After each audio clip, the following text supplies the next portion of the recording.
तो नमस्कार आप सभी को, मेरा नाम है हर्ष और मैं आपका स्वागत करता हूं किरोशा एकेडमी के इस ऑनलाइन प्लेटफॉर्म पर। होप सभी आप अच्छे होंगे और अपनी तैयारी अच्छे से कर रहे होंगे।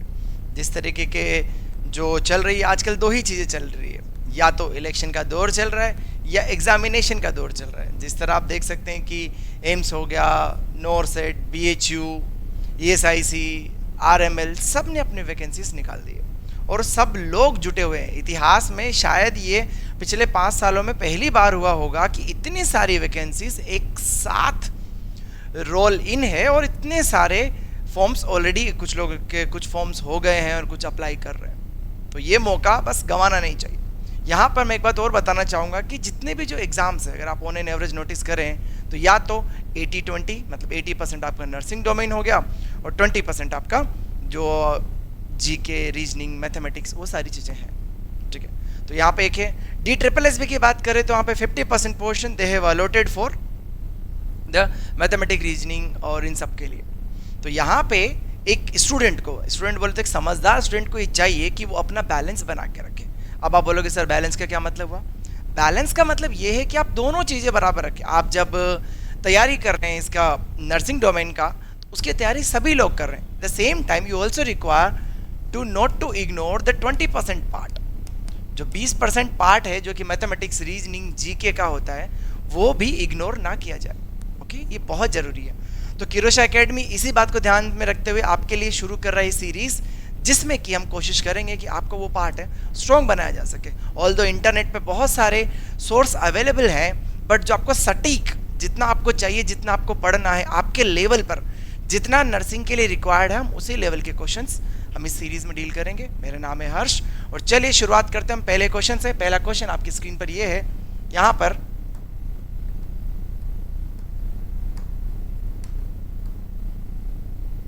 जो पहला क्वेश्चन है, यहाँ पे लिखा हुआ है कि the highest forest density state in India. सबसे ज़्यादा हाईएस्ट फॉरेस्ट जो डेंसिटी है, सबसे ज़्यादा फॉरेस्ट का जो डेंसिटी है, घनत्व है, वो किस स्टेट में है यहाँ पे?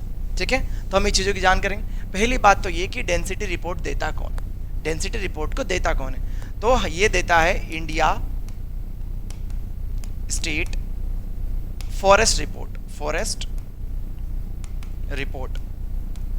ठीक है, ये आपको ध्यान रखना है। कौन देता है? India state forest report. ये रिपोर्ट हर साल आती है, हर 2 साल में आती है, बाई एनुअल। क्या है? By annual. ये हर 2 सालों में एक बार, हर 2 ईयर में एक बार आती है। ठीक है, पर 2 ईयर ये आती है, आपको ध्यान रखना है। और उस रिपोर्ट में डेंसिटी के बारे में मेंशन किया जाता है, डेंसिटी के बारे में सारी जानकारी दी जाती है। अगर हम आंसर की बात करें तो यहाँ पे याद रखिएगा, मध्य प्रदेश जो स्टेट है, इसमें हाईएस्ट, सबसे ज़्यादा डेंसिटी है अभी मध्य प्रदेश स्टेट में है। ये आपको ध्यान रखना, this is the highest. Madhya Pradesh के बाद में ये फर्स्ट नंबर पे आ गया। सेकंड में अगर हम बात करें तो उसके बाद में अरुणाचल। ठीक है, उसके बाद में सेकंड नंबर पे अरुणाचल प्रदेश आती है, जहाँ पे कि हाईएस्ट डेंसिटी है या फॉरेस्ट डेंसिटी हाईएस्ट है, ये आपको ध्यान रखना है। उसके बाद में आपका छत्तीसगढ़ आ गया, फिर उसके बाद में महाराष्ट्र और अदर स्टेट आती है। ये आपको उड़ीसा और महाराष्ट्र आता है, आपको ध्यान रखना है। तो यहाँ पे टॉप नंबर पे मध्य प्रदेश, सेकंड पे अरुणाचल रहेगा। एक और चीज़ अगर हम साथ डिस्कस करें कि पिछले साल की जो रिपोर्ट थी, जो 2021 में जो रिपोर्ट आई, लास्ट रिपोर्ट, उस रिपोर्ट के आधार पे ये याद रहे कि उस रिपोर्ट में जो सबसे ज़्यादा गेन किया है, जिन सिटीज़ ने जिन सबसे ज़्यादा गेन किया है, उसमें नंबर टॉप पे है हैदराबाद।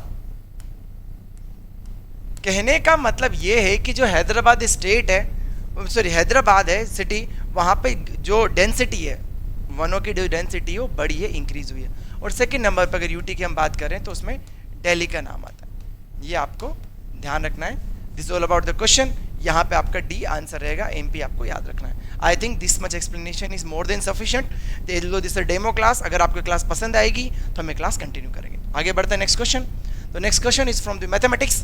क्वेश्चन बहुत सिंपल है, बस आपको बात समझनी है। यहाँ पर लिखा हुआ है इन 2375 digit different between the place value and face value. दो चीज़ आपको ध्यान रखनी है, प्लेस वैल्यू और फेस वैल्यू पूछा है। देखिए फेस वैल्यू की अगर हम बात करें, व्हाट एग्जैक्टली लुक्स लाइक, उसका है क्या, मतलब कितना है।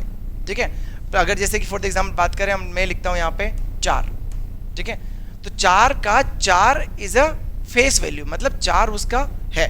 ठीक है, लेकिन अगर मैं यहाँ पे लिखूँ 444 और मैं पूछूं कि जो बीच वाले 4 है इसका प्लेस वैल्यू कितना होगा, तो हम ऐसे गिनते हैं इकाई ढाई, तो इसका प्लेस वैल्यू 10 माना जाएगा, 4 है तो प्लेस वैल्यू हम 40 मान लेंगे। आप मेरे बात समझ रहे हैं? दोबारा बता रहा हूँ, मान लो 444 से मैं आपसे पूछूं कि इस बीच वाले 4 का प्लेस वैल्यू कितना है, तो आप बोलोगे सर इस बीच वाले 4 का प्लेस वैल्यू है वो इकाई ढाई 10 है इंटू 4 है, तो 4 से कर दिया तो 40, तो इसका प्लेस वैल्यू 40 रहेगा।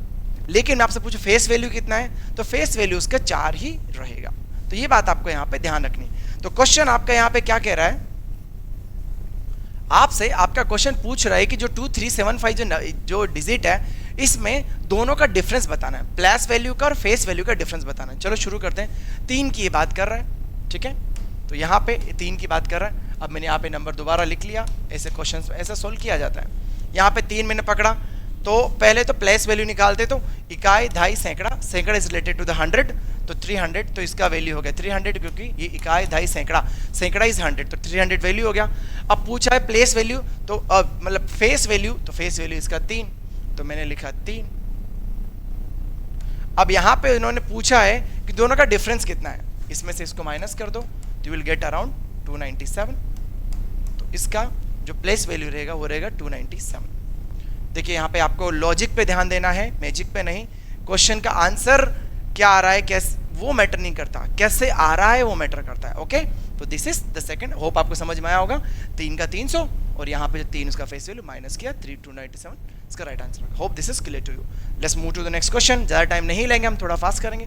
यहाँ पे जो सेकंड जो आपका क्वेश्चन है ये है समय, ठीक है, काम दूरी के क्वेश्चन से, वर्क और टाइम का क्वेश्चन है। हम एक बार क्वेश्चन रीड करते हैं। यहाँ पे क्लियरली मेंशन है कि if a man is working 10 hours every day, ठीक है, for the 30 days to complete the work, then how many days taken to complete the work by 50 man working 6 hours per day. यहाँ पे लोग confuse जाते हैं, sir यहाँ पे इसने वैल्यू कम कर दी, वैल्यू बढ़ा दी।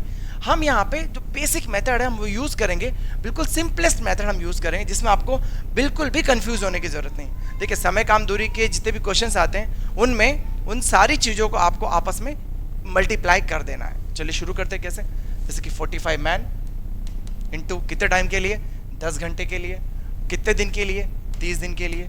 तो जो आपकी इन तीनों को काउंट करने के बाद, मल्टीप्लाई करने के बाद में जो वैल्यू आएगी वो आपका टोटल वर्क टाइम आ जाएगा, मतलब कितना एग्जैक्टली कितना लगा।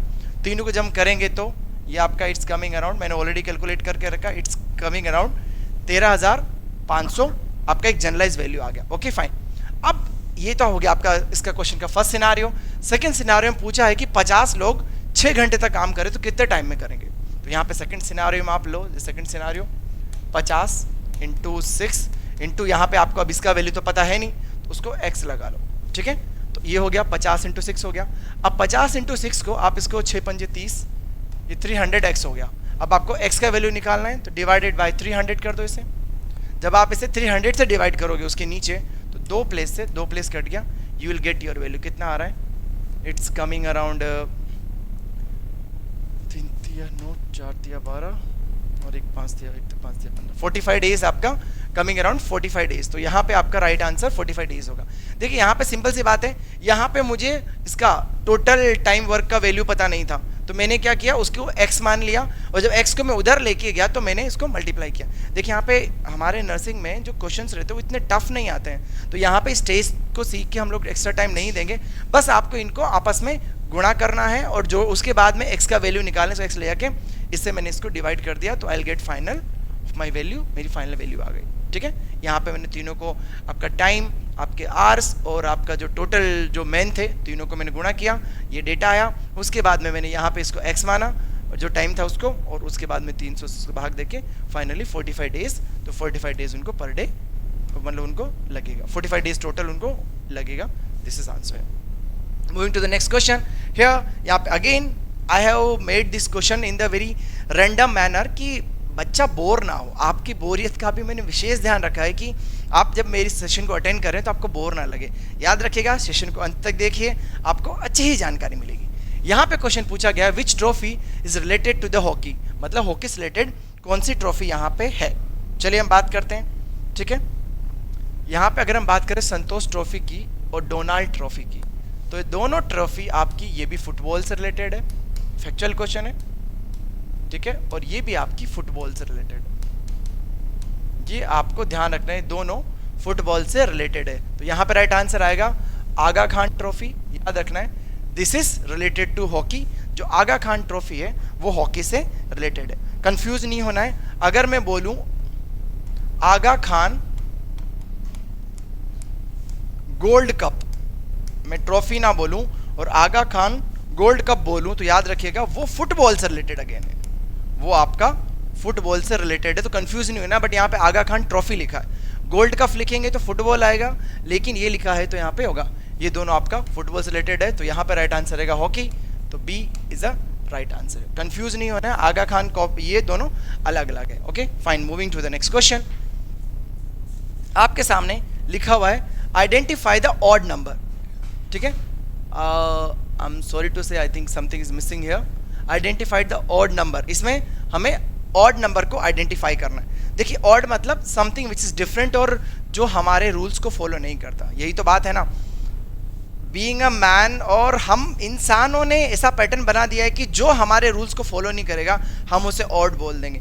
कोई भी समाज की मुख्य धारा से आगे बढ़ने की कोशिश करेगा हम उसे ऑड बता देंगे। तो यहाँ पे चलिए ऑड नंबर फाइंड आउट करना है। तो क्या है ऑड नंबर? यहाँ पे 4 लिखा हुआ है, ठीक है, तो अगर हम बात करें 2 × 2 तो 4 आ जाता है, ठीक है। यहाँ पे 4 ले 16 है, 26 को एक बार छोड़ देते हैं, इसको लें तो 8 × 8, इसका ये डबल है, स्क्वायर है उसका, 2 का स्क्वायर, ठीक है।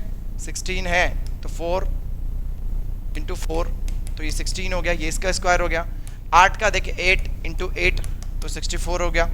लेकिन 26 इसमें एक ऐसा वैल्यू, 26 ऐसा वैल्यू है जो कि इस वाले पैटर्न को फॉलो नहीं करता, तो इसीलिए इसको ऑड किया गया। याद रखिएगा जो पैटर्न्स फॉलो नहीं करता वो ऑड हो जाता है, ठीक है। तो यहाँ पे 26 है right answer. Moving to the next now, French size denoted to the any device. French हम लोग गोस का हम कैथेटर्स भी यूज करते हैं, याद रखिएगा जो उसका आउटर डायमीटर है, ठीक है। अगर मैं किसी भी पाइप की बात करूं, ठीक है, तो उस पाइप का जो आउटर डायमीटर है, दिस आउटर डायमीटर, तो जो आउटर डायमीटर रहेगा उसको हम फ्रेंच साइज से डिनोट करते हैं, ये आपको ध्यान रखना है। तो यहाँ पे A will be the right answer. Again the factual question, next question. Now if the bus is related to the depot, यहाँ पे question is very simple, the bus is related to depot, depot is the bus stand here, bus stand, तो aeroplane is related to the, this is related to the airport, और इसे हम aerodrome भी बोलते हैं, we also called it aerodrome, don't get confused, तो आपको ध्यान रखना है। हैंगर, गैरेज, यार्ड नहीं होगा, तो here right answer is A। Moving to the next question here, now the next question is a train running at a speed of 100 km/h and every 75 kilometer the train stopped 3 minutes. Now how much train take for the 600 minutes? Simple सा question है, हमें यहाँ पे बस एक simple calculation पे ध्यान देना है, ठीक है। अगर हम नॉर्मल कैलकुलेशंस की हम बात करें, ठीक है, हम नॉर्मल अगर कैलकुलेशंस की अगर हम बात करते हैं यहाँ पे, तो यहाँ पे देखिए ट्रेन की स्पीड कितनी है, 100 km/h स्पीड है। अब अगर हम इसे थोड़ा ध्यान दें तो ये 600 किलोमीटर में कितना टाइम लेगी, ये लेती है 6 आवर्स लेगी, ठीक है। 100 × 6 कर दो तो तकरीबन 600 उसमें जनरली लग जाना है। ये तो सिंपल कैलकुलेशन हो गया कि भाई ये स्पीड 100 की स्पीड है और 75 किलोमीटर, और उसके बाद ये ठीक है नॉर्मल 600 किलोमीटर में कितना चलना है, तो यहाँ पे 6 घंटे लग गया, सॉरी यहाँ पे उसको 6 घंटे तो लग गया। ये नॉर्मल कैलकुलेशन है कि भाई 6 घंटे उसको जनरली लग जाना है। अगर वो कहीं भी बिना रुके चलती है तो वो 6 घंटे में 600 किलोमीटर तय कर लेगी। बट यहाँ पे जो फोकस करने की बात ये है, ठीक है, इन 6 घंटे के बाद कि वो हर 75 चलने के बाद में 3 मिनट रुकती है। तो यहाँ पे जो 600 है इसमें आप 3 से डिवाइड कर दो तो आपको टोटल स्टॉप पता चल जाएगा कितनी बार वो रुक रही है, ठीक है, मतलब वो कितनी बार वो रुक रही, सॉरी इसको 75 से कर दो, आई एम सॉरी, तो आपको पता चल जाएगा कि वो कितनी बार रुकी है। ओके, जब 70 डिवाइड करोगे इट्स कमिंग अराउंड 8, मतलब उसने टोटल 8 स्टॉप लिया है।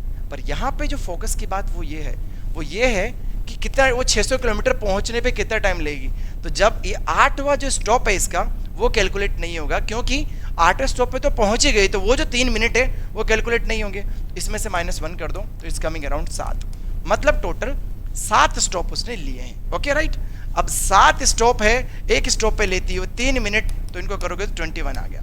ओके, यहाँ पे 600 किलोमीटर के लिए कितना ले रही थी वो, 6 घंटे, और यहाँ पे ये आ गया 21 मिनट। तो टोटल टाइम लग रहा है 6 घंटे 21 मिनट, 6 आवर्स और 21 मिनट टोटल लग रहा है। ओके, तो fine here right answer is 6 hour 21 minutes will be the right answer, क्योंकि जो 21 मिनट है उसने उतने स्टॉप लिए हैं। याद रखिएगा, आखिरी स्टॉप मैंने ये -1 इसलिए किया क्योंकि आखिरी स्टॉप में तो पहुंच ही जा रही है, वो वहां पे पहुंच ही गई है, तो इसीलिए 24 इसका आंसर नहीं होगा, कंफ्यूज नहीं होना है। वो आखिरी के जो 3 मिनट है वो कैलकुलेट नहीं होंगे, क्योंकि यहाँ पूछा है कि कब पहुंच जाएगी, रिच मतलब कब पहुंच गई, तो आखिरी वाला स्टॉप कैलकुलेट नहीं होगा। तो यहाँ पे राइट आंसर इज 6 घंटा 21 मिनट। ठीक है, hope this is clear to you. If you have any doubt you can ask in comment section.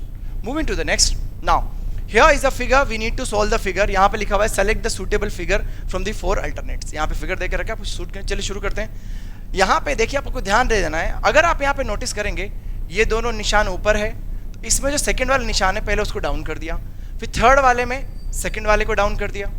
ठीक है, इसको देखो, ये दोनों अप थे तो सेकंड वाला था उसको डाउन किया, उसके बाद में फिर उसके बाद उसको डाउन कर दिया गया। यहाँ पे सेकंड देखें, यहाँ पे ये अप है, ये इधर है, सेकंड वाली इमेज में इसको ऊपर रखा लेकिन इसको उल्टा कर दिया, थर्ड इमेज में फिर इसको डाउन कर दिया और उसको अप कर दिया, तो इमेज ऐसे इंटरचेंज हो रही है। अब यहाँ पे पूछा है कि यहाँ पे कौन सी इमेज इसमें से मैच होगी। इफ यू नोटिस, आपको सेकंड इमेज ही तो निकालनी है, ये अप है, ठीक है, और उसके बाद में अब क्या होगा कि ये जो सेकंड वाली इमेज है, ये सिंपल सी बात है, यहाँ अप थी तो यहाँ डाउन थी, यहाँ डाउन थी तो यहाँ अप जाएगी, तो ये यहाँ रहेगा और ये यहाँ रहेगा। By with the same logic you will find it out कि जो 1 नंबर की इमेज है वो कंप्लीटली मैच कर रही है, तो यहाँ पे 1 नंबर यहाँ पे इसका आंसर आ जाएगा। ठीक है, अगर आप पहली वाली इमेज को देखें तो पता चलेगा कि ये उसी का पैटर्न फॉलो कर रही है, बट जो रिवर्स पैटर्न है वो फॉलो कर रही है। देखो यहाँ पे नोटिस करोगे तो रिवर्स पैटर्न फॉलो कर रही है, ये आपको ध्यान रखना है। यहाँ पे ये जो इमेज है यहाँ पे लास्ट में है और सेम इमेज जो यहाँ पे है यहाँ पे फर्स्ट में है, ये आपको ध्यान रखना है। ओके, तो फाइन, यहाँ पे 1 नंबर आंसर होगा। आगे मूव करते हैं। नेक्स्ट, यहाँ पे लिखा हुआ है कि which of the following city name is change as a Sambhaji Nagar. मैं आपको बता दूं कि महाराष्ट्र में रिसेंटली बहुत सारी कंट्रोवर्सीज हुई थी, उसके बाद में फाइनली जो ये औरंगाबाद था उसका नाम चेंज करके संभाजी नगर रखा गया, छत्रपति संभाजी नगर रखा गया। या मैं आपको बता दूं, औरंगाबाद आपका मराठा वार्ड, जैसे अपने यहाँ पे राजस्थान में शेखावटी, हाड़ौती, मेवाड़, मारवाड़ है, उस तरह वहाँ पे मराठा वार्ड है, उसमें एक जगह है औरंगाबाद। याद रखिएगा, यूनेस्को हेरिटेज साइट की जो अजंता अलोरा की जो गुफाएं हैं वो वहाँ पे जनरली है, ये आपको देखना है यूनेस्को का। दूसरा, बीबी का जो मकबरा है, बीबी का मकबरा, जिसको कि हम लोग इसका ताजमहल की हूबहू कॉपी कहते हैं, वो भी आपको औरंगाबाद में देखने को मिलेगा। औरंगाबाद आपका महाराष्ट्र में, ये आपको याद रखना है। नासिक भी आपका महाराष्ट्र में, पुणे महाराष्ट्र में, अहमदनगर भी महाराष्ट्र में है, ये आपको ध्यान रखना है। So here right answer is B पे आपको फोकस करना। Moving to the next question. Now यहाँ पे क्वेश्चन पूछा गया है कि snow festival is arrange in the which places, कौन से प्लेस में स्नो फेस्टिवल अरेंज होता है। देखिए, स्नो फेस्टिवल क्या है कि बहुत सारे गेम्स होते हैं और बहुत सारी चीज़ सेलिब्रेट एक साथ की जाती है। ठीक है, स्नो में लोग खेलते हैं, वहाँ बहुत सारे बाहर से टूरिस्ट आते हैं और दे एंजॉयड अ लॉट। ठीक है, तो स्नो फेस्टिवल की बात चल रही है, तो मैं बता दूँ snow festival is a part of Jammu and Kashmir. ठीक है, वहाँ पे सेलिब्रेट किया जाता है। वहाँ पे भी कहाँ पर्टिकुलर उन्होंने गुलमर्ग, अगर आपने नाम सुना होगा, गुलमर्ग, बहुत गुलमार्ग से बोलते, बहुत अच्छी जगह है, यू शुड विजिट वंस। ठीक, जब आप एग्जाम पास कर लेंगे प्लीज़ एक बार गुलमर्ग जाके देखिएगा, बहुत अच्छी जगह है, वहाँ पे बहुत सारे सैलानी आते हैं। बट मेरी फ्री एडवाइजर, जब आप गुलमर्ग जाएँ तो आप you need to go in off season, on season में जाएँ, ऑफ सीजन में जाएँ आप ज़्यादा एंजॉय कर पाएंगे, क्योंकि ऑन सीजन में बहुत भीड़ वहाँ पे होती है। जम्मू एंड कश्मीर में है, इस साल भी ये जनवरी 21 को ये सेलिब्रेट किया गया था, और अभी नेक्स्ट ईयर सेलिब्रेट होगा, ये आपको ध्यान रखना है। सो यहाँ पे ये आंसर इसका राइट होगा, Jammu and Kashmir. Next question की बात करते हैं। Which country is not a part of the G20 summit, और G20 का पार्ट नहीं, G20 की कौन सी मेंबर नहीं है, याद रखिएगा, Pakistan is not a part of G20 members, but although Pakistan को एज अ गेस्ट इनवाइट जरूर किया गया था, ठीक है, G20 में, बट ये उसकी मेंबर नहीं है, तो यहाँ पे B is the right answer. बाकी ब्राजील, रशिया, चाइना, इंडिया, ये सब G20 की मेंबर्स है। ठीक है, नेक्स्ट क्वेश्चन। नाउ यहाँ पे एक सीरीज है, ये सीरीज फॉलो की गई, हमें पता लगाना है कि सीरीज में नेक्स्ट नंबर क्या आएगा। अगर आप ध्यान से नोटिस करो इस सीरीज को, ठीक है, चलिए हम सारे पैटर्न लगाने की कोशिश करते हैं। पैटर्न नंबर 1 अगर आप देखेंगे CDEFGH, तो ये तो ठीक है, चलो पैटर्न फॉलो किया गया। C की जगह पे C के बाद में CDE, फिर F, फिर G और फिर H आया है, तो मतलब एक स्पेसिफिक पैटर्न फॉलो कर रही है। F के बाद में बात करें हम लोग, F के बाद में यहाँ पे H है, फिर उसके बाद में आगे क्या आएगा, तो एक पैटर्न फॉलो कर रहे थे, हमें पता लगाना है कौन सा पैटर्न ये फॉलो कर रही है। अगर आप नोटिस करेंगे तो यहाँ पे इन्होंने 1 प्लस किया है, मतलब बीच में जो सेकंड नंबर है वो रखा गया है। जैसे कि आप F की बात करें, ठीक है, तो F के बाद ABCDEF, फिर G छोड़ दिया और फिर H आया है। इसी के हिसाब से अगर H के बाद में यहाँ पे क्या छोड़ा जाए, क्या है, तो अगर हम देखें ABCDDEFGHIJ, ठीक है, ये वाला पैटर्न इन्होंने लिखा है। तो यहाँ पे आप नोटिस करेंगे कि यहाँ पे F था तो इन्होंने उसको क्या लिखा है, F के बाद में इन्होंने लिखा है H, मतलब इन्होंने G छोड़ा है। अब यहाँ लिखा है H, तो फिर हम I छोड़ेंगे और J लिखेंगे, मतलब एक का डिफरेंस हमने रखा है, तो J का फेस वैल्यू यहाँ पे आएगा और J is the right answer. Simple सी बात, ध्यान से देखिए, यहाँ इन्होंने F के बाद में इसको G को छोड़ा, H लिखा, फिर H के बाद में हम I छोड़ देंगे और जो के लिख देंगे, तो J will be right answer और J यहाँ पे आपका सही जवाब होगा। ठीक है, सिर्फ एक पैटर्न ये फॉलो कर रहा है। आगे मूव करते हैं, नेक्स्ट क्वेश्चन ऑन स्क्रीन। ठीक है, तो यहाँ पे जो आपका नेक्स्ट क्वेश्चन है, यहाँ पे इससे रिलेटेड क्या है, मतलब यहाँ पे कहने का मतलब ये है कि जो 8 और 9 है इनमें ऐसा, और उसके बाद में 145 आया है, इन तीनों में ऐसा एक रिलेशन है जो कि बाकी रिलेशनशिप को भी फॉलो करे।